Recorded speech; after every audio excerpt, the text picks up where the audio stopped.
말씀 고린도전서 11장입니다.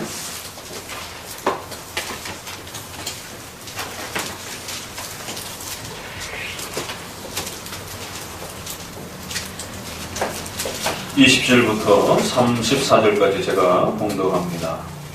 그런즉 너희가 함께 모여서 주의 만찬을 먹을 수 없으니 이는 먹을 때에 각각 자기의 만찬을 먼저 갖다 먹음으로 어떤 이는 시장하고 어떤 이는 취합니다.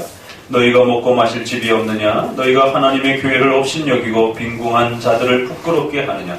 내가 너희에게 무슨 말을 하랴? 너희를 칭찬하랴? 이것으로 칭찬하지 않노라.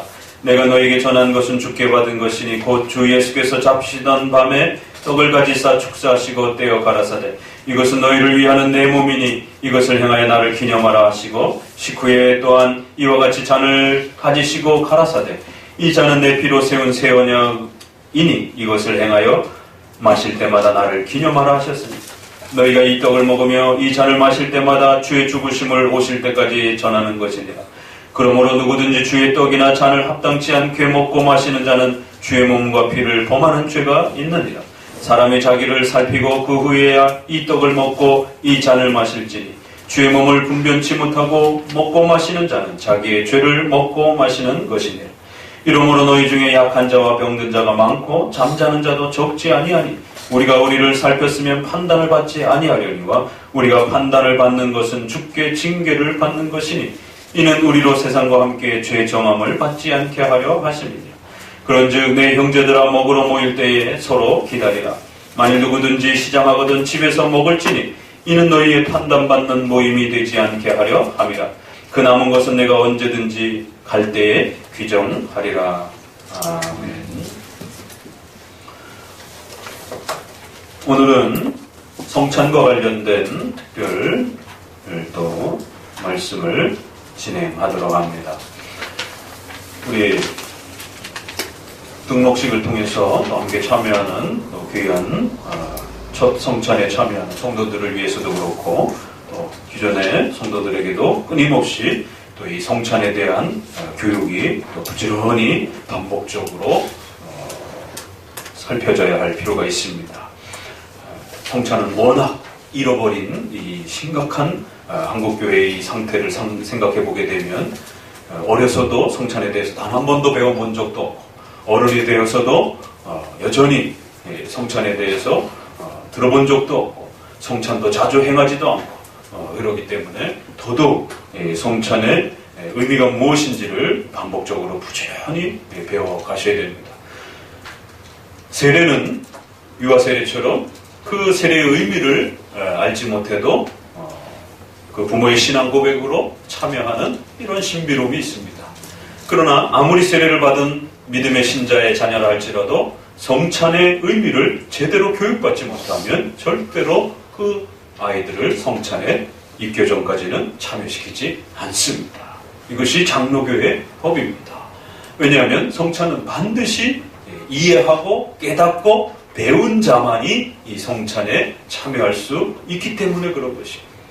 이해하고 배우지 아니하면 이 성찬의 의미는 아무런 의미도 우리에게 줄 수가 없는 것입니다.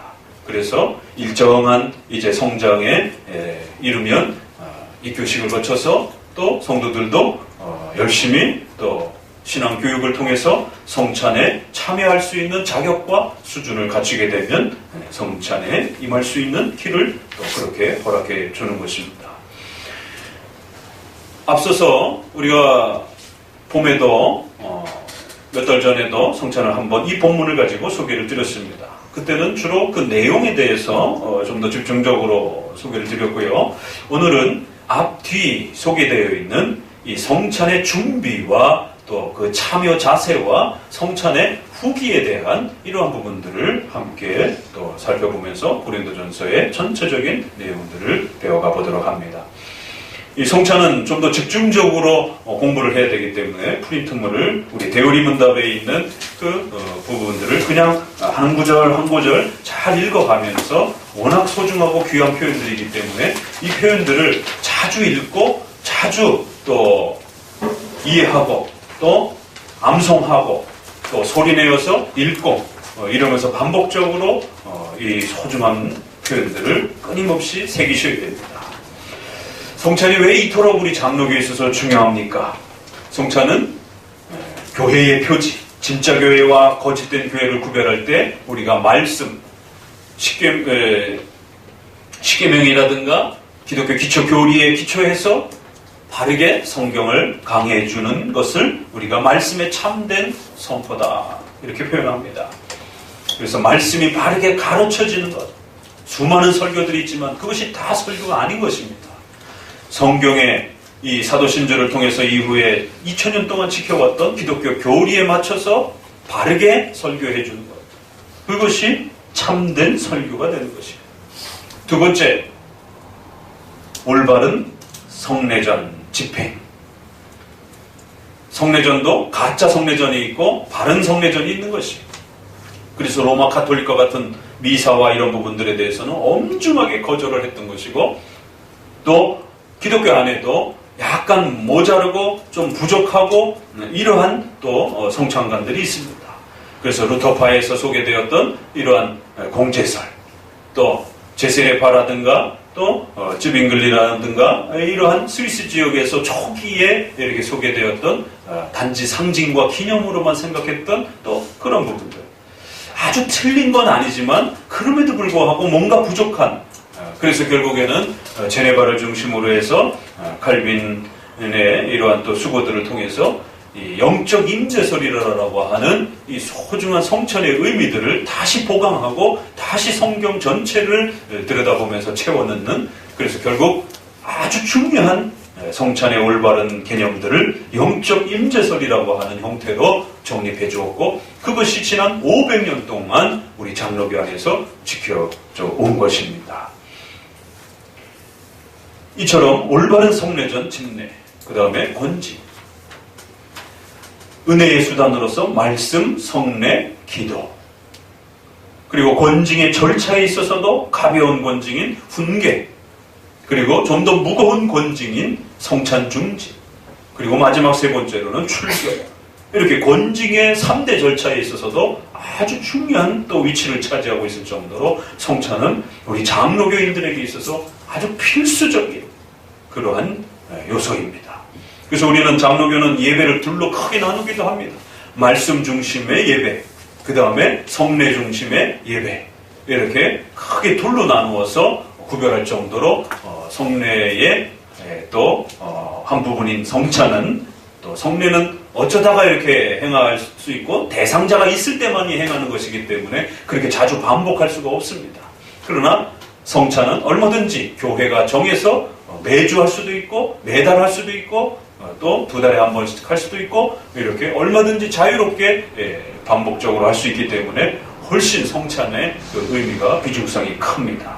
그래서 말씀 중심의 예배와 성찬 중심의 예배, 그래서 우리 선조들은 오전 이 공예배 때에 말씀 중심의 강해 설교 중심의 예배를 드리고 그 끝부분에 성찬을 그대로 이어서 이 둘을 의미상으로 구별하는 것이 아니라 그냥 아예 순서 안에 그냥 함께 둬서 성찬을 매주 또 이렇게 행하는 그런 또 모범을 보이기도 했습니다. 그러니까 그만큼 성찬은 말씀 예배와 뗄래야 뗄 수 없도록, 또 우리 신앙생활에 뗄래야 뗄 수 없는 아주 중요한 그러한 신앙을 성장시키는 은혜의 수단으로 하나님이 주신 것입니다. 그렇기 때문에 더더욱 열심히 공부하셔야 되고, 적어도 그리스도인으로서 신자가 되는 게 무엇인지, 이것은 바로 우리가 기독교 신앙의 교리 공부들을 통해서 배워가는 겁니다. 신자가 되는 것, 이 얼마나 감격스럽고 귀한 것입니다. 그런데 신자가 되고 난 이후에 성도들이 신앙이 잘 자라가는 것, 이것은 바로 성찬을 통해서 또 우리에게 주시는 그런 귀한 복이다라고 말하는 것입니다.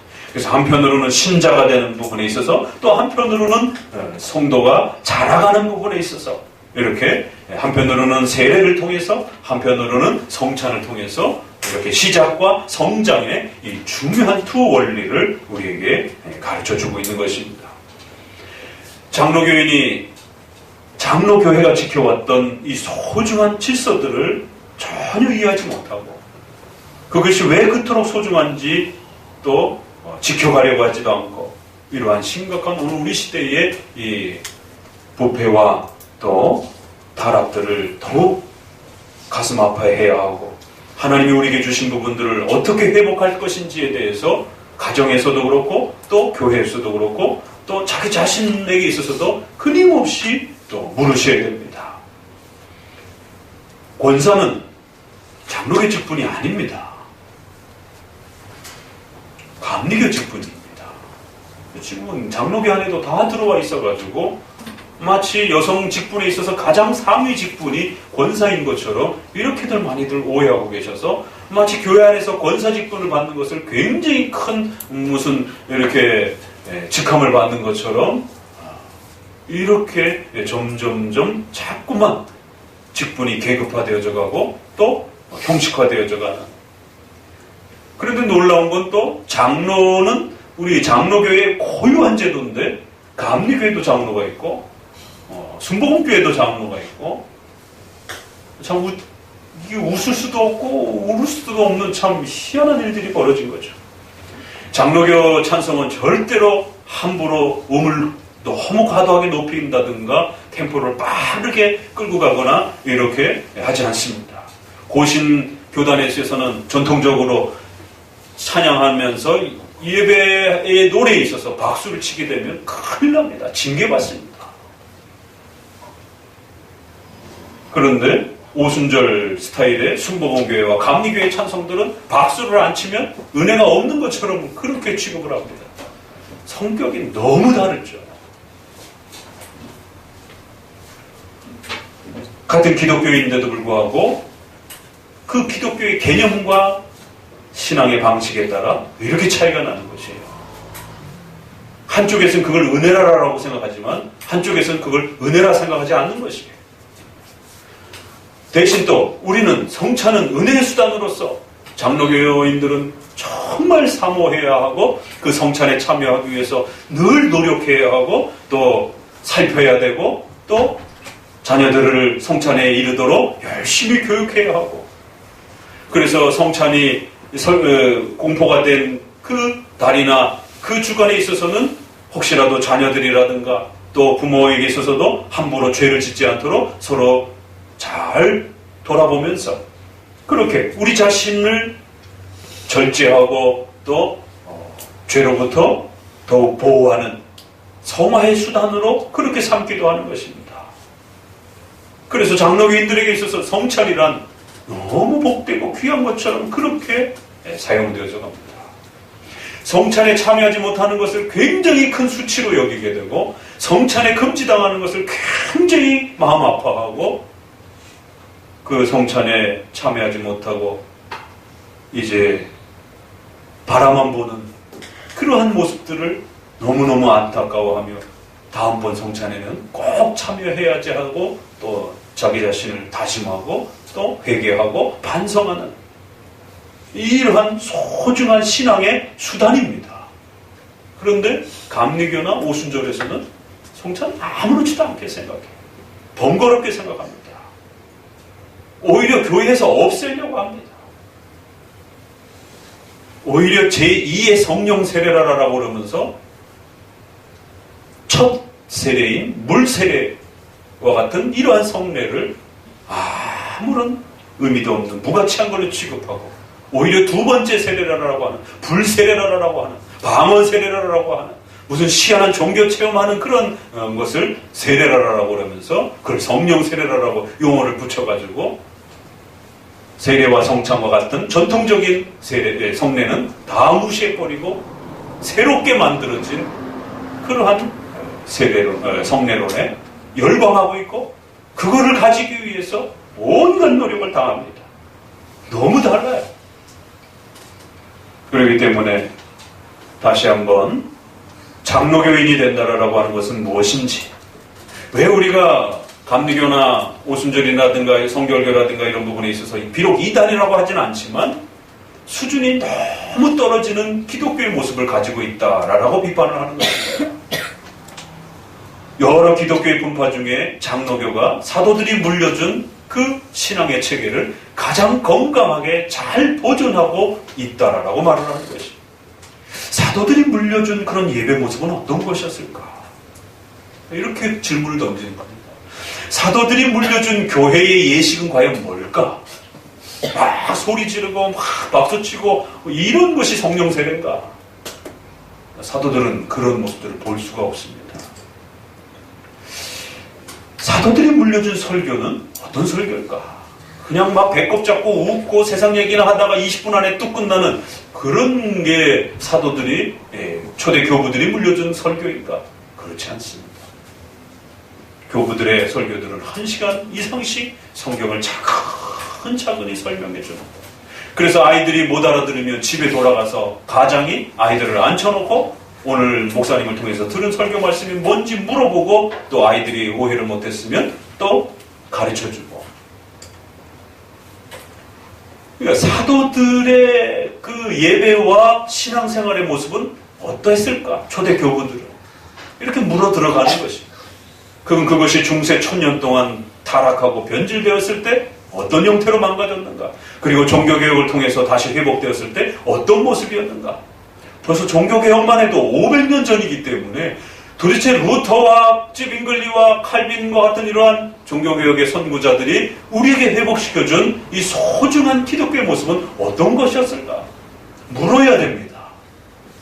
이게 우리나라로부터 시작된 그런 종교가 아니기 때문에 그 역사를 가지고 있기 때문에 반드시 물어야 됩니다. 어제도 쯔빙글리 세미나가 루터 세미나는 종교개혁의 시작자니까 워낙 많이 일어났는데 우리 장로교의 선조는 쯔빙글리입니다. 루터는 그냥 전 역사를 통틀어서 종교개혁의 선구자고 1517년에 쯔빙글리는 1519년부터 2년 뒤인 19년부터 스위스를 중심으로 해서 본격적으로 이제 기독교 활동을 합니다. 그전에는 다들 신부였다가 이제 바뀌는 것이죠. 한국교회 140년 역사상 장로교의 선조인 쯔빙글리 세미나를 하루 종일 어제 처음으로 이렇게 서울에서 진행을 했습니다. 참 그것도 창피한 일입니다. 우리의 선조인 장로교의 선조를 단 한 번도 특별 세미나로 진행한 적이 없다라는 것은 장로교인들에게 큰 수치요. 얼마나 우리가 나태하고 게을렀으면 그런 부분들에 대해서 연구자들을 길러내지 않고 또 그런 부분들에 대해서 열심을 가지고 조사하지 않았는지. 장로교인들은 정말 반성해야 되고 오히려 루터 또 존 웨슬레 이 우리 선조가 아닌 오히려 다른 스타일을 훨씬 더 많이 배우면서 정작 우리의 장로교의 선조인 쯔빙글리 그리고 그 다음 세대인 칼빈에 대해서 또 그리고 100년 뒤에 웨스민스터 신앙 고백의 내용과 역사에 대해서 너무 모르는 것이. 쯔빙글리는 성찬을 어떻게 우리에게 회복시켜줬는가? 칼빈은 성찬에 대해서 뭐라고 말을 했는가? 웨스민스터 신앙 고백은 우리에게 성찬에 대해서 뭐라고 말을 했는가? 왜냐하면 루터가 성찬에 대해서 말하는 게 다르고 웨슬레가 성찬에 대해서 말하는 게 다릅니다. 왜냐하면 성찬을 별로 그렇게 또 중요하게 여기지 않기 때문에 그런 것입니다. 자, 오늘은 이처럼 성찬에 대한 자세와 태도에 대한 부분들에 대해서 우리가 역사적으로도 깊이 반성해 봐야 되고 또 오늘 우리 시대 우리 자신에게 과연 나에게 있어서 성찬은 성도 여러분에게 있어서 어떤 가치가 있는가? 정말 성찬에 참여하고 싶은 그런 갈급함과 목마름이 있으신가? 그래서 등록신자의 절차를 과정을 밟아가는 과정 속에서는 성찬을 함부로 허락하지 않는 것입니다. 성찬을 배우고 갈망하고 성찬에 대해서 준비된 다음에 들어오시라라. 성찬을 아무런 조건도 없이 그냥 마구잡이로 막 던져버리게 되면 성도들에게 있어서 성찬의 소중함이 얼마나 소중한 것인지 잘 모르게 됩니다. 그거 뭐 별 의미도 없고 또 뭐 언제나 가면 목사님이 그냥 아무데나 그냥 어서 오십시오 하고 주니까 그렇게 되면 성찬이 보물이 되지 않습니다. 보물은 소중하게 간직해야 돼요. 그래서 자격이 없는 자들에게는 주지 말아야 됩니다. 본인이 참여하고 싶어도 제재를 가해서 참여하지 못하게 해야 됩니다. 그리고 성찬을 줬는데 성찬을 소홀히 여기고 성찬에 빠지고 성찬을 등한시 여기고 그러면 다시 성찬을 뺏어야 됩니다. 그래서 성찬이 얼마나 본인에게 소중한 것인지에 대해서 다시 한번 갈급함을 느끼면서 그 성찬의 마음의 자세를 갖추실 수 있도록 성찬을 이렇게 관리를 해줘야 되는 것이에요. 성찬은 그냥 아무 때나 자기가 교회에 오면 그냥 덥석 집어 먹을 수 있는 그런 게 아니라는 것입니다. 성찬은 잘 준비되어져야 되고 성찬은 잘 마음과 자세가 잘 준비되어져 있는 자들에게만 허락되어지는 교회의 소중한 신앙의 보물이라는 사실을 끊임없이 교육해주고 끊임없이 또 훈련을 시켜줘야만이 성찬을 등한시하지 않게 되고 성찬을 소홀히 여기지 않게 됩니다. 주일을 빠지면 안 되죠. 그러나 정말 어쩔 수 없어서 주일날 아직 신앙이 연약한 사람이 빠진다 하더라도 더 엄중하게 책망받을 수 있는 것은 성찬이 있는 주간에 빠지게 되면 더 큰 책망을 받게 되는 것이에요. 그래서 성찬의 자격을 갖추고 있었던 분이 성찬의 주일에 공고되어진 그 성찬 주간에 빠지게 되면 교회적으로도 더 큰 징계를 받을 수 있고 하나님으로부터도 일반 주일 빠지는 것보다 성찬 주일에 빠지는 게 훨씬 더 큰 징계를 받습니다. 명심하셔야 돼요. 장로교가 지난 2000년 동안 이렇게 목숨을 걸고 지켰던 데는 이유가 있는 겁니다. 그만큼 소중하고 그걸 잘 지켜냈을 때 하나님으로부터 주어지는 그 은혜와 상이 그렇게 큰 것입니다.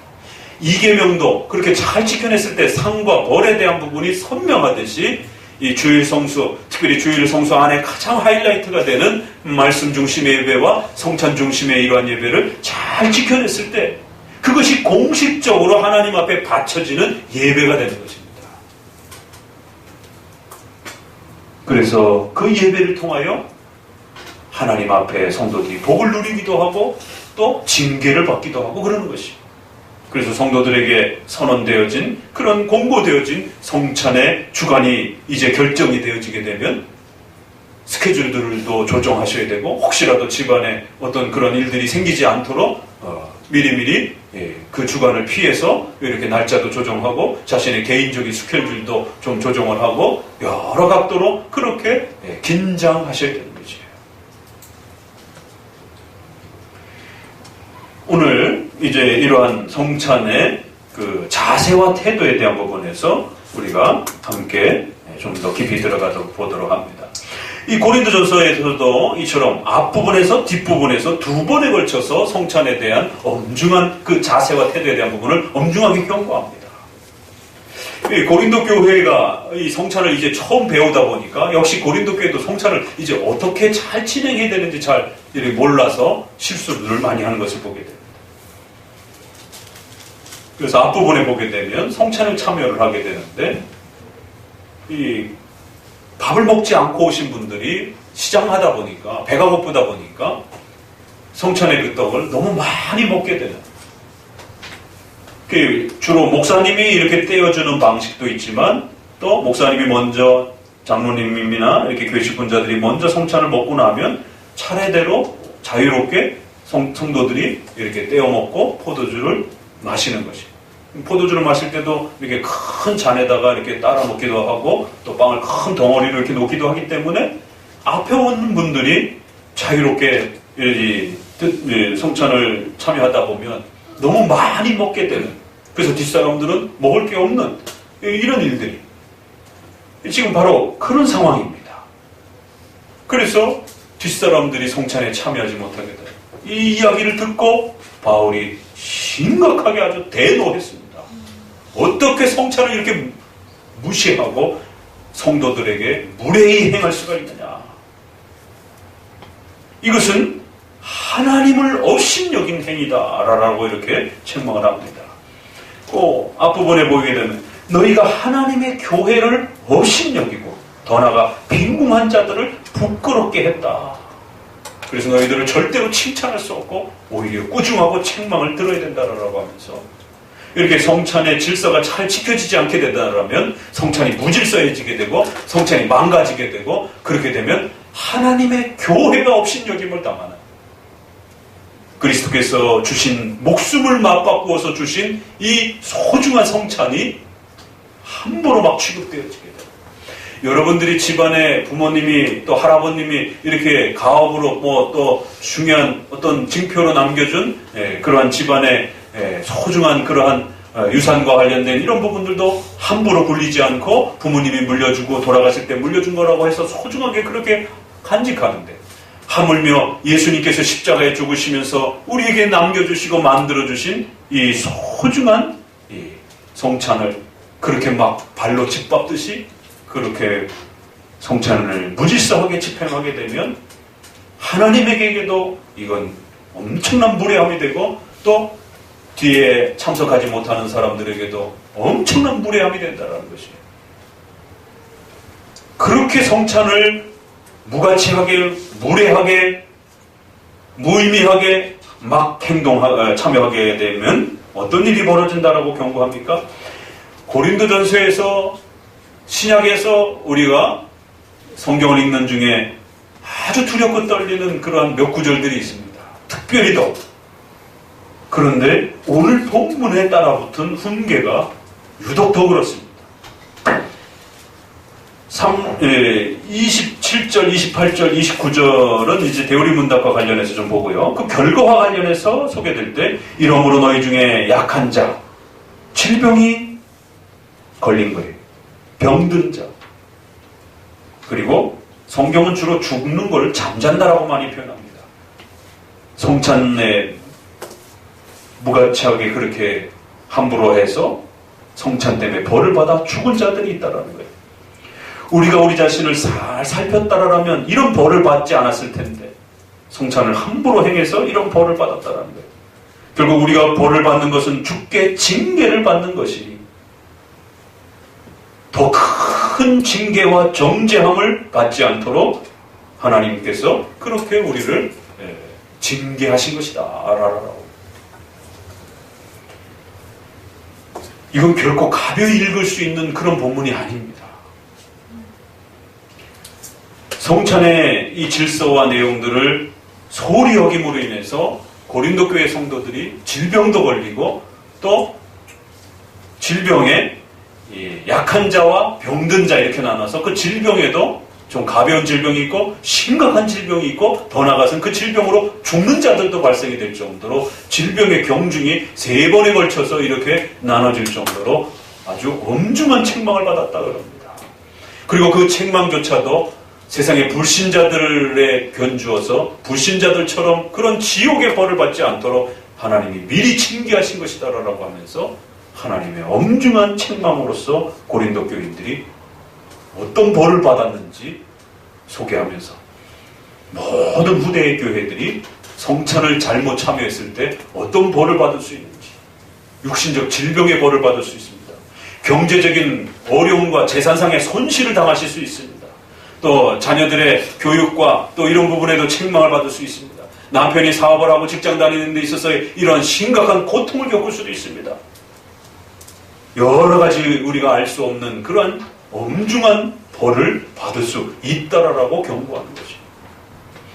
그래서 우리 성도들이 신앙생활을 잘 해나가다가 갑자기 개인적으로 집안에 어떤 질병을 겪는다든가, 어떤 재산상의 어떤 심각한 어려움을 겪는다든가, 이런 다양한 고초들을 겪게 되면 목회자는 신방을 가서 첫 번째, 가까운 그러한 죄들이 있는지 없는지를 상담을 통해서 살펴봅니다.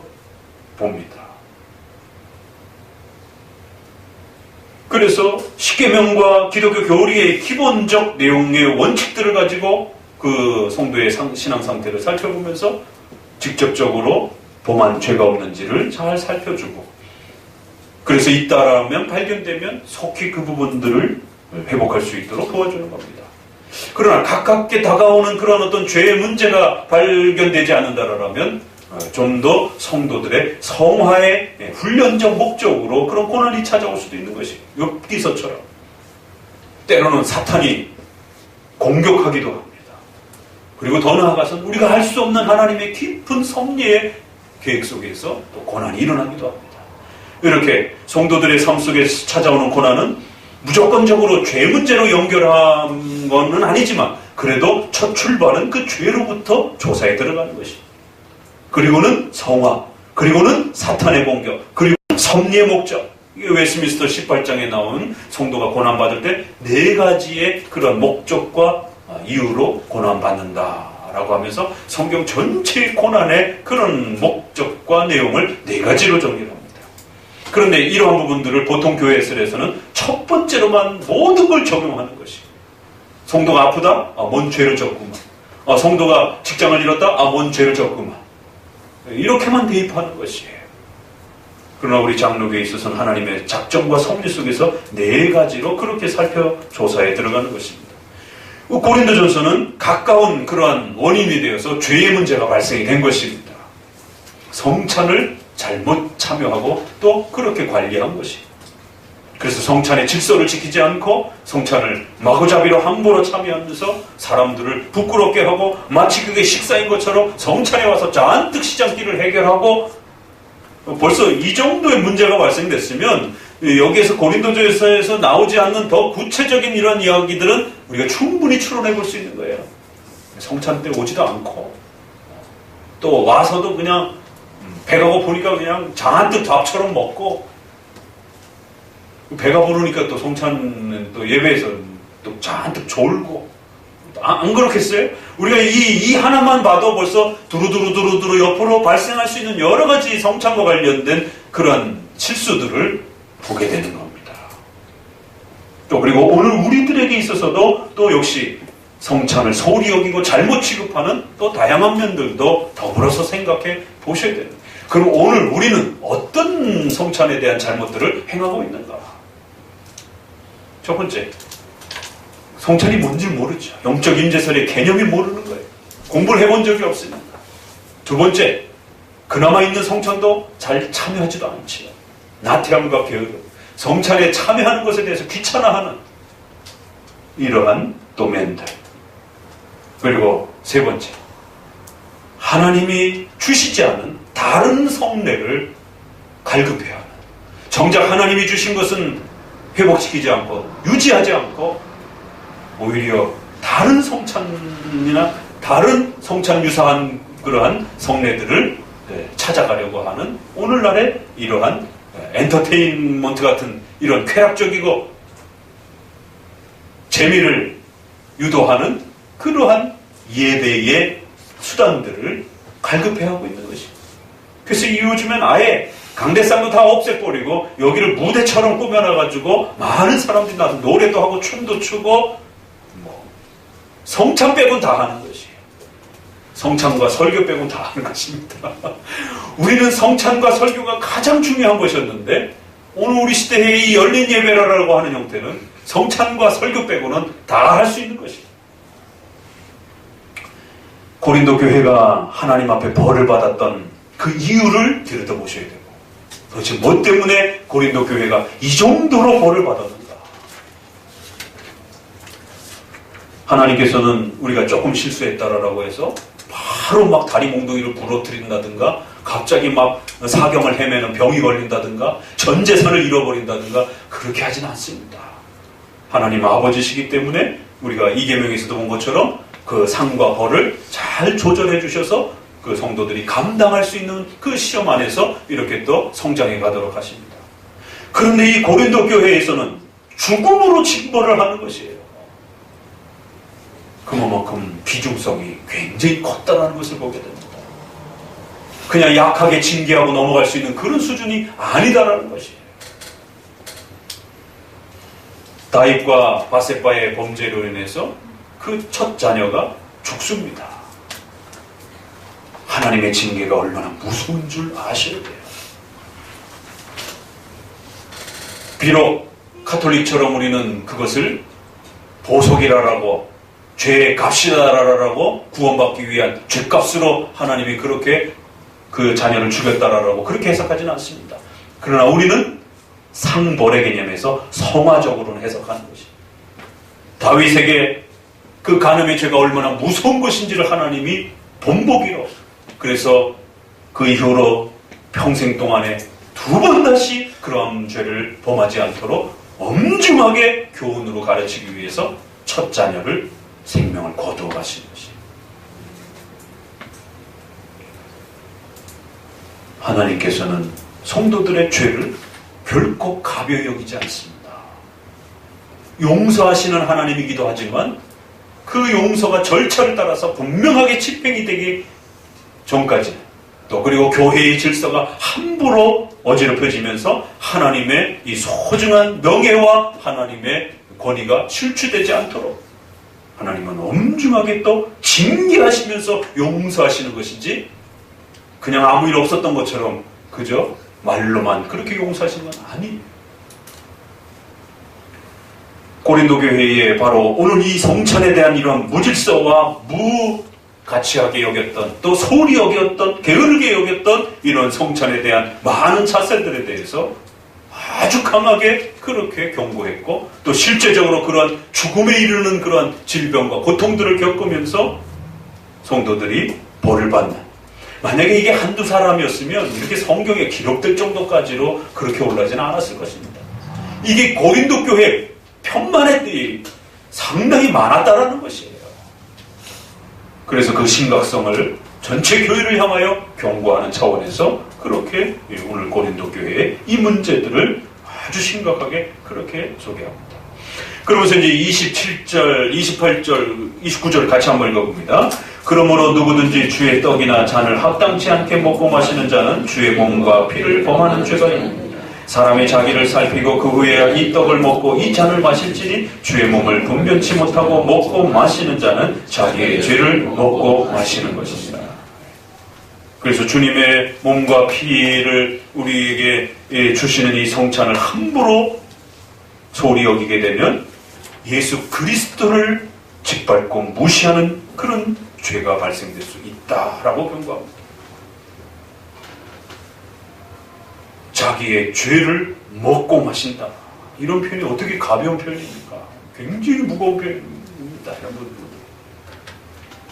이처럼 성찬은 그리스도께서 자신의 목숨을 십자가에 내어주시면서 영원토록 그 성도들이 이 성찬을 통하여 그리스도께서 우리의 죄를 위하여 어떻게 돌아가셨는지, 그 몸이 갈기갈기 찢겨지면서 손과 발에 못 박히신 그 십자가에 몸이 찢겨지시는 그 찢어짐을, 성찬의 빵을 찢으면서 그 그리스도의 은혜와 그 희생을 다시 기념하고 다시 기억하고 다시 그 그리스도와 하나가 되는 그런 시간입니다.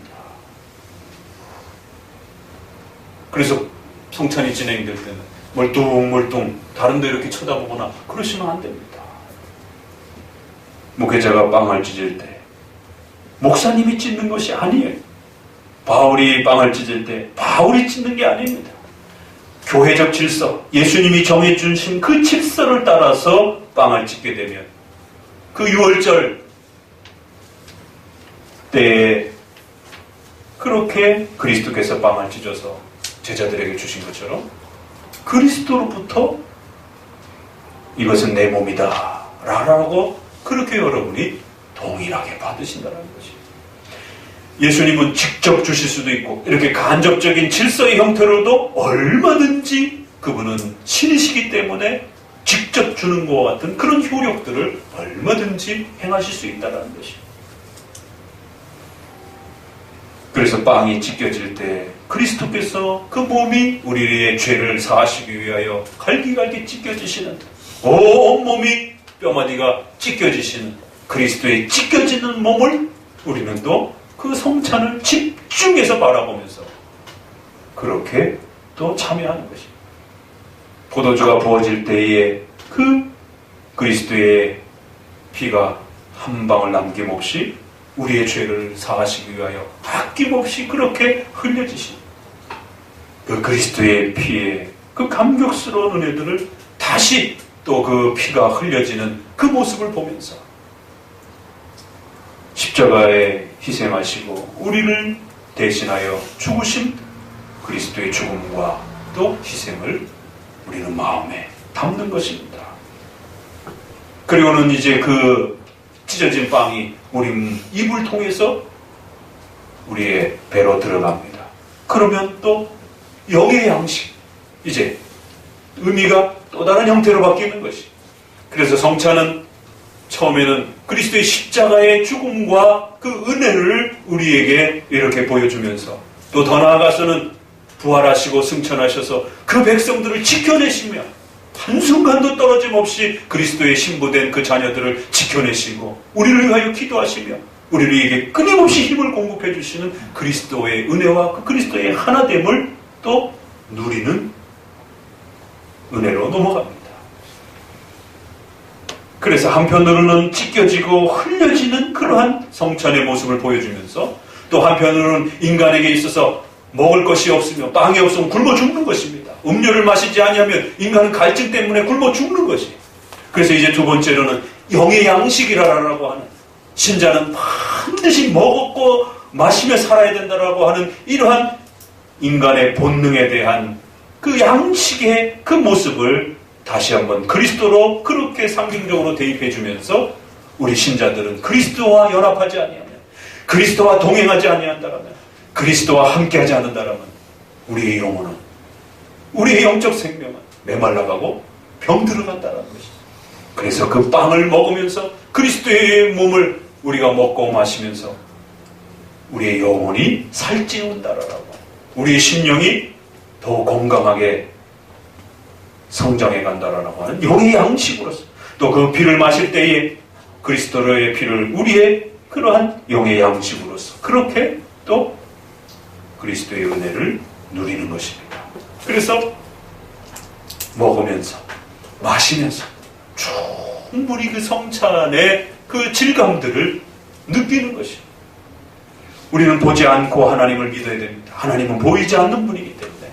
그런데 인간이 연약해서 자꾸만 보고 만지지 않으면 신이 없는 것처럼, 하나님이 안 계신 것처럼 자꾸만 시험에 드는 것입니다.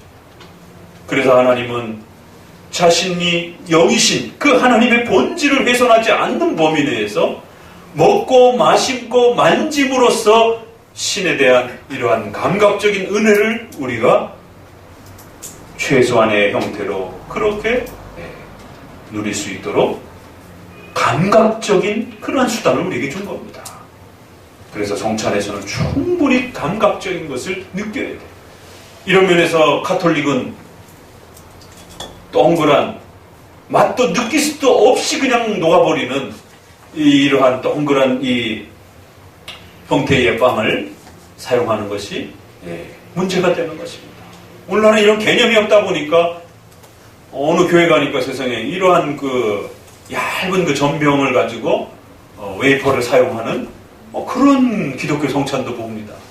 그렇게 사용하면 안 됩니다. 큰일 납니다.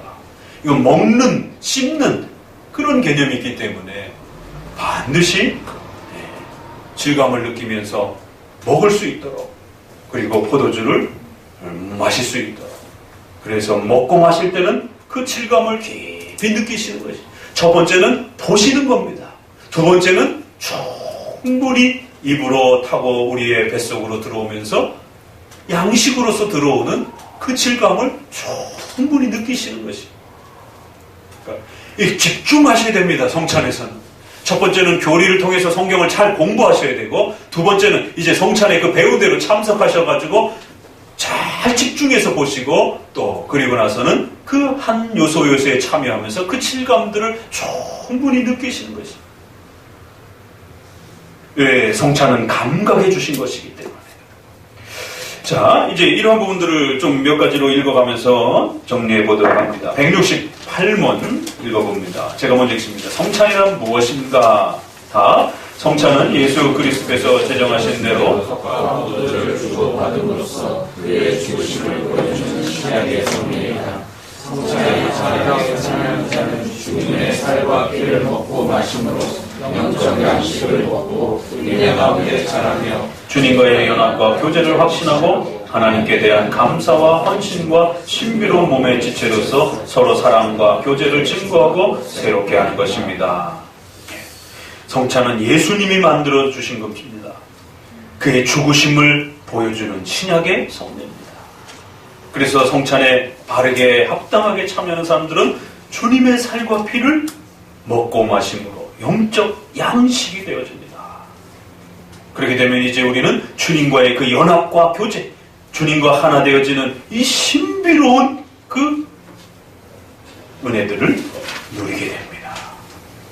그리고는 이제 이 신비로운 몸의 지체인 우리 모든 성도들과 함께 이 사랑과 또 교제를 함께하는 시간입니다. 성찬은 169문 성찬을 식을 통하여 그리스도는 떡과 포도주를 어떻게 주고받으라고 명령하셨습니까? 자, 그리스도께서는 성찬의 성례를 시행함에 있어서 자신의 말씀의 사역자들에게 명령하여 성찬 제정의 말씀과 감사의 기도로 떡과 포도주를 일반적 용도에서 성별하고 떡을 취하여 떼어서 떡과 포도주를 성찬에 참여하는 자들에게 나누어 주도록 하셨습니다.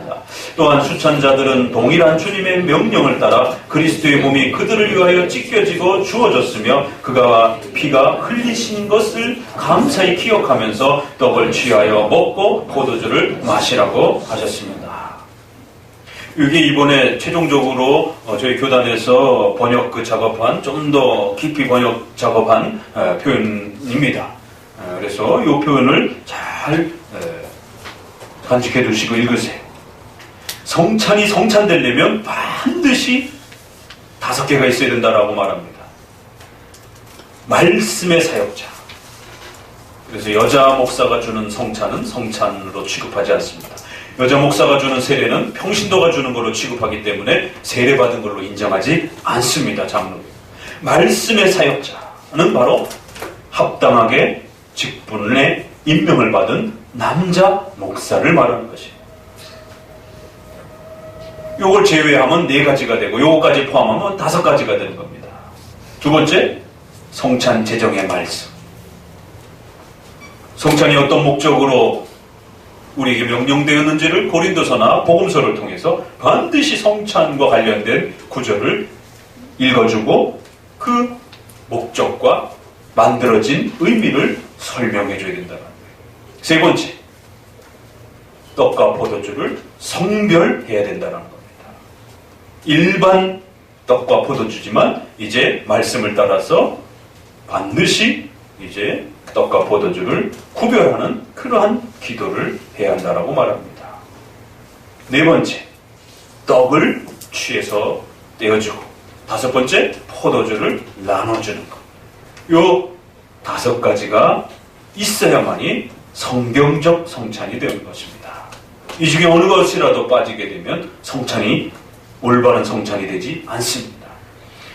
떡을 통해서 그를 위하여 그리스도의 몸이 찢겨지고 주어졌으며 또 포도주를 통하여 그의 피가 흘려지신 것을 잘 살피는 것입니다.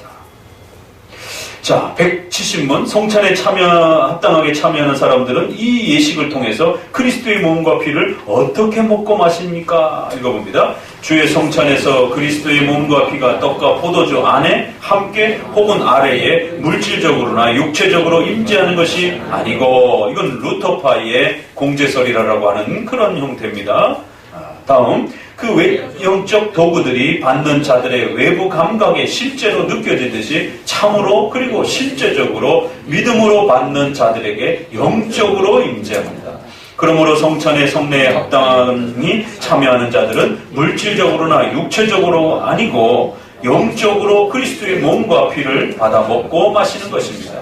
하지만 그들은 십자가에 달려 죽으신 그리스도와 그의 죽음에서 오는 모든 혜택을 믿음으로 자신들에게 받아 적용하는 안에서 참으로 그리고 실제적으로 먹고 마시는 것입니다.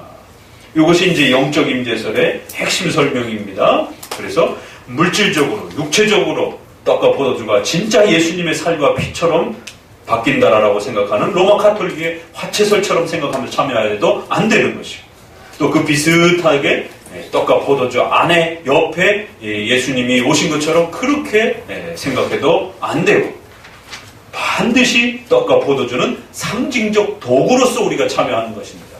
그러나 그럼에도 불구하고 말씀을 따라 참석하게 되면 예수 그리스도, 실체, 예수님, 실제라고도 표현할 수 있습니다. 바로 그 예수님과 정말 만나는 그런 일은 일어난다라는 것이. 비록 떡과 포도주가 진짜 예수님의 살과 피는 아닙니다. 그런 식으로 접근하게 되면 샤머니즘과 우상 숭배의 미신에 빠질 수 있기 때문에 그런 식으로는 접근하지 마시라는 것이. 분명히 상징적 도구로서 참여하시라는 거예요. 그러나 말씀을 의지하면서 참여하게 될 때 영적으로 믿음으로 그렇게 참여하는 방식으로 나타난다는 거예요. 그러면 정말 참으로 실제적으로 그리스도와 연합하는 그러한 역사들이 일어난다는 거예요. 떡과 포도주가 진짜 예수님의 살과 피는 아니에요. 그러나 이 성찬에 참여하면 진짜 예수님의 연합과 하나됨이 일어나는 겁니다. 이 차이예요. 떡과 포도주가 진짜 예수님의 살로 피로 바뀌는 건 아닙니다. 그러나 진짜 예수님과 만나게 되는 역사가 일어납니다. 아무것도 아닌 게 아닙니다. 이런 차이들을 잘 살피셔야 돼요. 그래서 우리는 여기서 참여하는 것이 아니라 저기서 하늘로 보좌 우편에 계신 그리스도의 몸과 하나 되어지는 그런 놀라운 역사가 일어납니다. 그래서 영적 임재설이란 성도들이 물질적, 육체적으로 참여하는 게 아니라 성도들의 믿음으로 성령의 도우심을 통해서 여기가 아니라 저 하나님 보좌 우편에 계신 그리스도의 몸에 참여하는, 그래서 이 세 가지 표현을 하나로 묶어서 영적 임재설이다 이렇게 표현하는 거죠. 171문을 봅니다. 성찬의 성례를 받고자 하는 사람들은 성찬에 참여하기 전에 어떻게 준비를 해야 합니까? 이 부분 오늘 이제 내용과 관련된 부분입니다. 잘 읽어보시죠. 성찬의 성례를 받고자 하는 사람들은 성찬에 참여하기 전에 자신이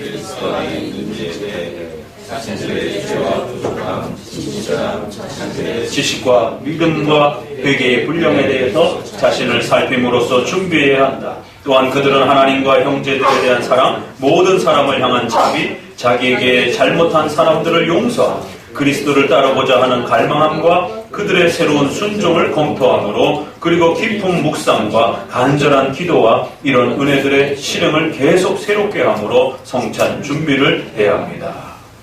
어떻게 준비하셔야 된다고요? 그리스도 안에 있는지, 또 나의 신앙에 있어서 죄에 대한 이런 부분들이 혹시라도 있는지에 대해서 잘 살피시고 회개하시고, 또 그렇게 자신의 모든 죄들을 그리스도께 고백하면서 돌아보면서, 그리고 자신들의 지식과 믿음, 성찬에 대해서 내가 제대로 이해하고 있는지, 성찬을 정확하게 깨닫고 있는지, 또 이렇게 대우리문답이나 우리의 신조들의 신앙 고백서들을 다시 한번 읽어가면서 올바른 지식들을 점검하고 또 살피셔야 된다.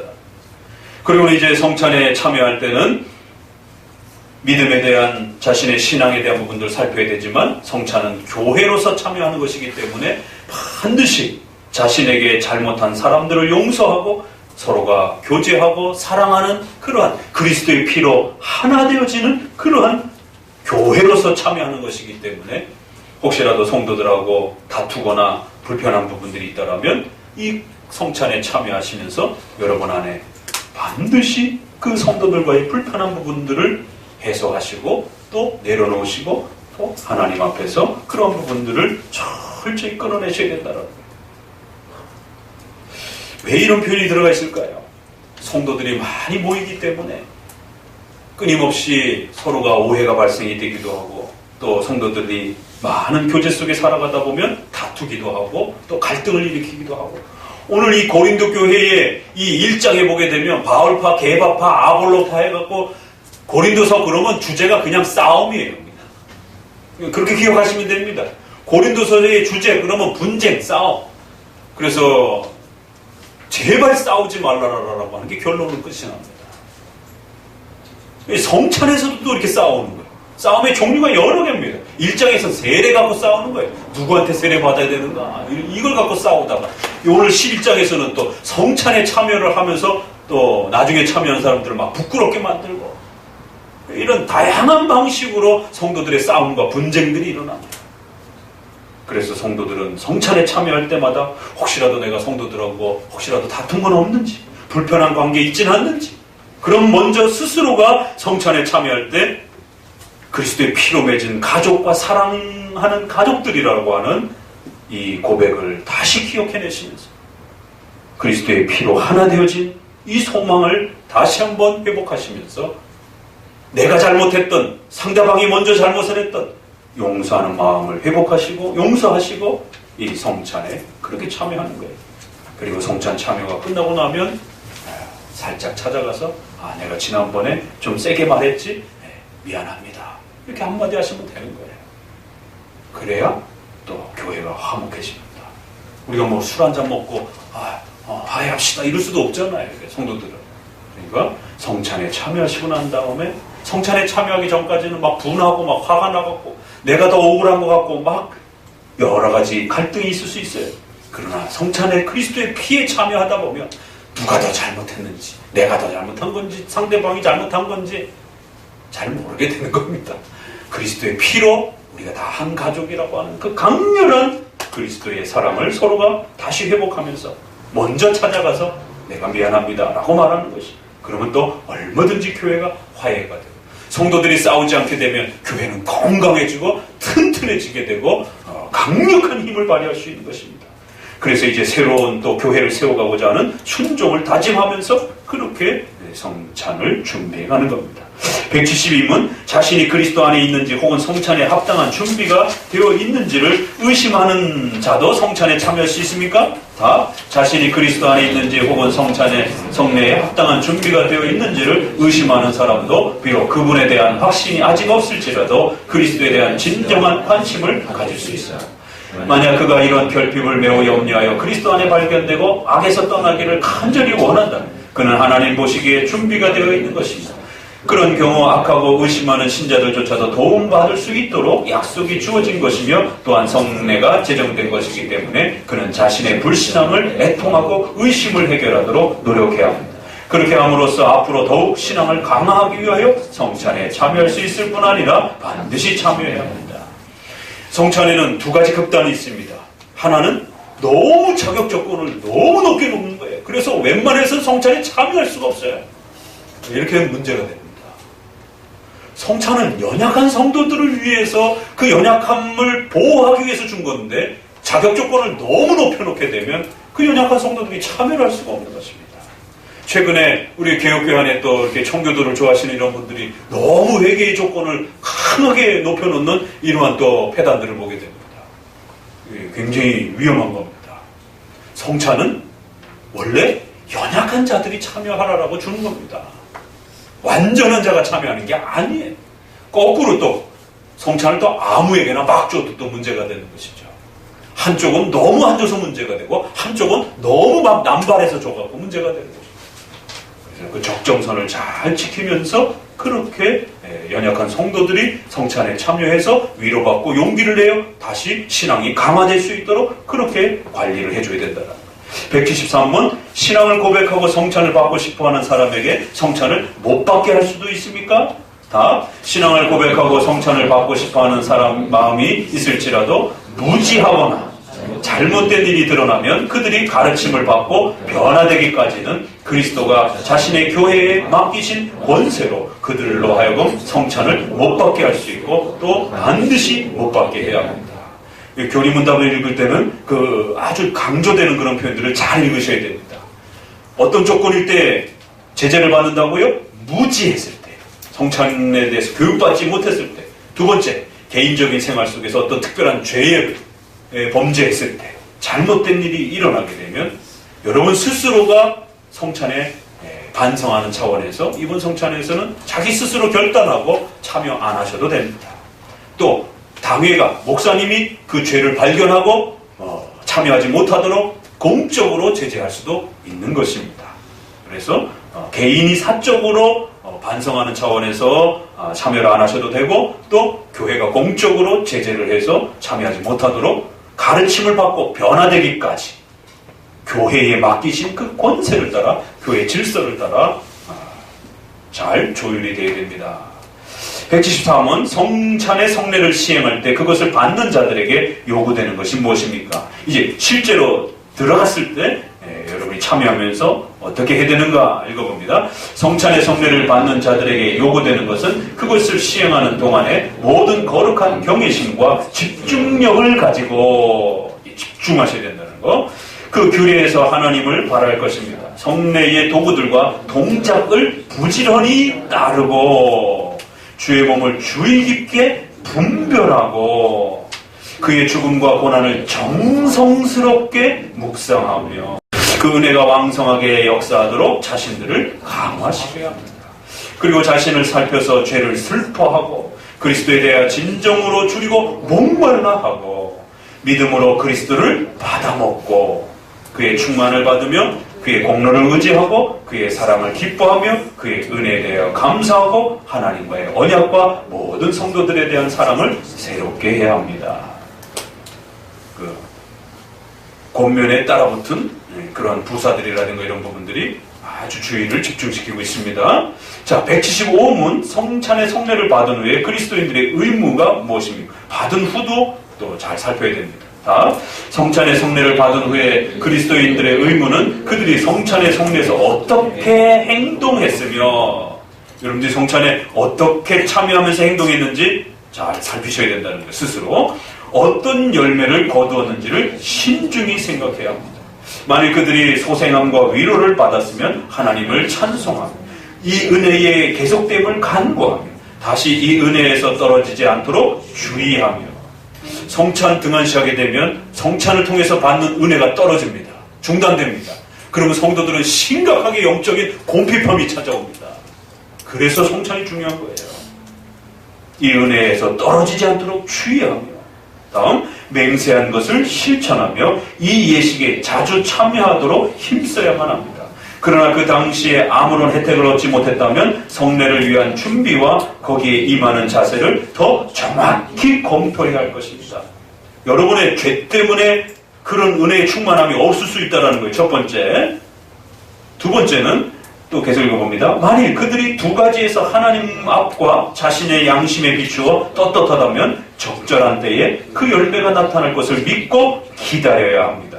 만일 그들이 어느 편으로 보나 실패했음을 깨달았으면 그들은 스스로 낮아져서 차후에 더 많은 주의함과 부지런함으로 성찬의 성례에 임해야 합니다. 성찬의 은혜는 그 시간에 주어지기도 하고 또 성찬이 끝나고 난 이후에 주어지기도 합니다. 그래서 양심에 꺼리낌 없이 잘 참석했으면 기다리시라는 거예요. 그러면 또 시시때때로 하나님의 은혜가 성도들의 심령 속에 찾아옵니다. 그러나 아무리 살펴보아도 성찬에 임할 때 막 졸고 집중하지 못하고 그 전날 너무 막 피곤해가지고 막 몸이 막 졸고 이랬으면 자기 자신을 돌아보면서 주의함과 부지런함으로 또 다음에 성찬에 참여할 땐 더 잘 참여할 수 있도록 반성하시고 자신을 잘 돌아보셔야 된다는 거예요. 이처럼 성찬은 참여하기 전과 참여할 때 또 참여하고 난 이후에 이러한 과정들이 아주 질서 있게 잘 준비되어서 진행되어야 된다라고 권면하고 있습니다. 그렇게 중요한 겁니다. 그래서 잘 참여하게 되면 성도들의 심령에 또 성도들의 삶과 가정에 실제적인 또 혜택과 은혜들이 영육간의 혜택들이 주어지는 것이고 또 잘못을 범하게 되면 영육간의 벌을 받기도 하는 거예요. 영적으로는 곰핍한 상태에 빠져버리고 성경을 읽어도 은혜가 되지 않고 기도를 해도 마음이 뜨거워지지도 않는 이런 영적 곰핍함에 빠지기도 하고 고린도 교회가 벌을 받은 것처럼 집안에 갑자기 고난과 어려움이 찾아오기도 하고 왜 우리 집안에 이런 어려움이 찾아왔지?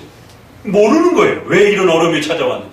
신속하게 목사님과 다시 상담하면서 혹시라도 성찬에 소홀히 취급하고 참여했는지를 조사해 봐야 되고 또 개인적인 어떤 윤리와 관련해서 어떤 문제가 있는지 들여다봐야 되는 것이고 이렇게 성도들의 신앙과 삶에 혹시라도 하나님의 징계가 임하지 않도록 잘 헤아려 살펴야 되는 것입니다. 성찬은 은혜의 수단이기 때문에 그 수단을 게으리하고 소홀히 하게 되면 엄청난 손상을 받습니다. 거꾸로 은혜의 수단이기 때문에 성도들이 잘 이 성찬에 참여하게 되면 영육간에 큰 복을 받는 것입니다. 하나님의 약속인 것입니다. 주일 성수와 이 성찬의 이러한 공적인 질서에 정성을 다하여 잘 참여함으로 하나님께 예배드리고 경배드리라는 거예요. 그럼 하나님이 영육간의 너희를 강건하게 지켜주시겠다는 것입니다. 하나님의 약속입니다. 오늘 또 이렇게 새롭게 성찬에 참여하는 분들 다시 한번 마음에 잘 새기시고 그래서 이제 또 장로교인이에요. 첫 성찬에 참여하고 이제 앞으로 지켜가게 될 이 성찬이 얼마나 감격스러운 것인지 성찬에 참여할 수 있는 이 은혜를 우리에게 열어주셨다는 것에 대해서 감격스러워 하셔야 되고, 이 은혜를 또 성찬을 통해서 앞으로 더 잘 배워가고 지켜가겠다라고 또 마음으로 부단히 다짐하셔야 되고, 또 우리 다른 성도들도 이 성찬의 제재를 받지 않도록 끊임없이 자기 자신을 잘 돌아보면서 하나님이 주신 이 성찬의 은혜들을 더 마음껏, 더 풍성하게, 더 깊이 경험하고 누릴 수 있도록 더 배워가셔야 됩니다. 이제 기초 단계입니다, 사실. 그래서 여러분들이 앞으로도 계속 정기적으로 교육을 또 이렇게 해드릴 것이고, 또 그러고 나서 또 배운 만큼 또 참여해보는 것이에요. 그러면 또 자꾸 훈련이 되면서 종교개혁가들이 그렇게 회복하면서 감격스러워하면서 목숨을 걸고 그 성찬을 집례를 합니다. 왕이 성찬 못하게 미사에 참여하도록 막 칼을 들여대고 목에다 대고 하는데도 그 미사에 못 참여하겠다라고 하고 오히려 뒤돌아서서 성찬에 참여하기 위해서 목숨을 거는, 이게 우리 선조들이 회복해준 성찬의 감격스러운 그런 은혜였던 것입니다. 왜? 그만한 가치가 있었기 때문에 목에 칼이 들어와도 절대로 포기하지 아니하고 이 성찬에 참여하면서 성도들이 눈물 흘리고 감격스러워하고 그 그리스도와의 하나됨에 대한 이 영광스러움들을 이 성찬을 통해서 마음껏 성도들이 그렇게 은혜를 누렸던 것입니다. 오늘 말씀을 마음에 깊이 또 새기시고 성찬의 복된 은혜들을 누리는 우리 성도들 되시기를 주의 말씀으로 권면을 드립니다. 기도합니다. 하나님